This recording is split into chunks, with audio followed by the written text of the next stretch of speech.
इंदापूरच्या भिगवणमधील अपहरण प्रकरणाला वळण लागलं।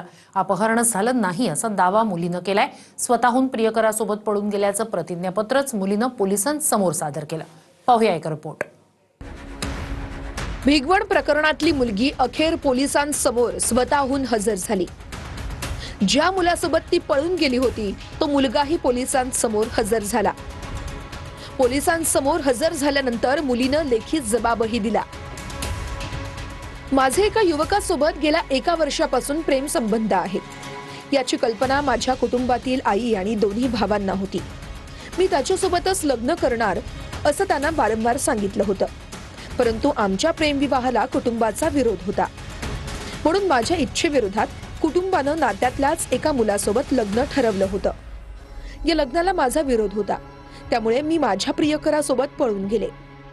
माझ्या आईनं माझ्या प्रियकराविरोधात अपहरणाची बनावट फिर्याद दिली आहे। मी माझ्या प्रियकरासोबतच राहणार आहे। याबाबत इतर कोणालाही दोषी ठरवण्यात येऊ नये। मी पूर्णपणे सज्ञ नसल्यानं मला माझ्या आयुष्याबद्दल निर्णय घेण्याचे अधिकार आहेत, असा जबाब भिगवण प्रकरणातल्या मुलीनं दिलाय। तीच मत आहे की ते स्वतःहून गेली होती। त्याची आई, घरचे जे सदस्य आहे त्याचा म्हणणं वेगळा आहे। आता हे दोघे मत आहे, ते दोघे मताचा आम्ही आता बारकाईने तपास करीत आहोत। दुसरीकडे मुलगी पीडित असून तिला पळवून नेण्यात आल्याचा कुटुंबियांचा दावा आहे।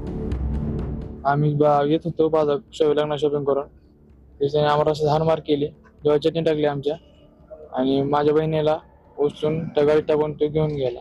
पण स्वतःहून गेलेला नाही, तिला बळजबरी घेऊन गेलेले। फक्त आमची मुलगी आमच्या ताब्यात पाहिजे। अजून आम्ही मुलीपाशी गेलो नाही, त्यामुळे आम्हाला अजून माहिती, पण आम्ही तिथे गेल्यानंतर मुलगी 100% मुलगी बेहलेली आणि तिला दबाव आणलेला आहे। त्याच्यामुळे मुलगी 100% आमच्या बरी येणार आहे, आणि नाही आली तर मी आत्महत्या करणार आहे ती पोलीस स्टेशन पुढे। दुसरीकडे या प्रकरणामध्ये आमदार गोपीचंद पडळकर आणि संग्राम जगताप यांनी लव्ह जिहादचा आरोप केलाय। तिने जो वय सांगितलं की माझं 9 वर्षापासून होतं, म्हणजे याचा अर्थ ती 10 वर्षाची होती। म्हणजे यालाच आम्ही जे म्हणत असतो सातत्यानं की लव्ह जिहाद, की अशाच प्रकारे 18च्या आत असलेल्या मुलींना कुठे टार्गेट केलं जातं, त्यांना वडिलांचं चित्र नाही।